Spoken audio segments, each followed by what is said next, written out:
César a compris très vite que Arles était une place commerciale et stratégique, donc, de première importance.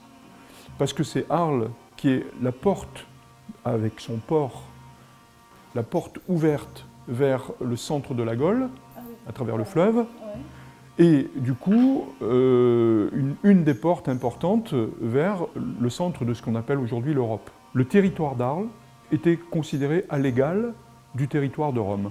César aussi a mis à Arles les vétérans de sa 6e Légion. Ils allaient faire souche.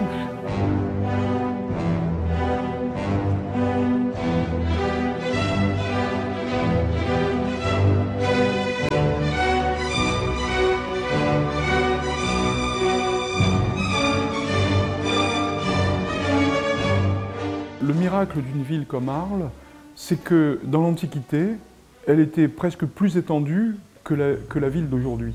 On a des cartes archéologiques qui nous permettent de savoir qu'à tel ou tel endroit, il est certain que nous avons des vestiges.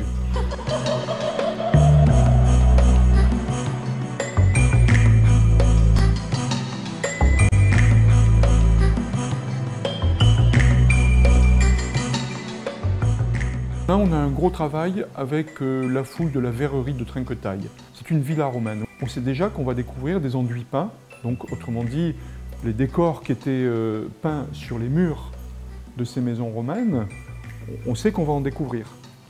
Et je suis déjà en train de penser comment on va les présenter dans le musée. Alors ce sera moins compliqué que la barge.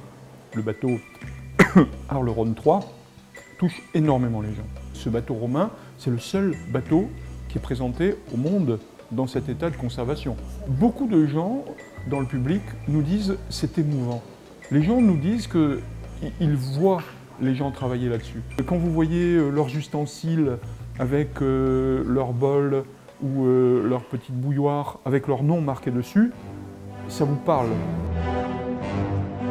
Après ce voyage dans le temps et un captivant tête-à-tête avec César, profitez aussi du parc du musée. D'inspiration romaine, il propose sur 6000 m² des jeux d'eau, de pistes et des jardins thématiques.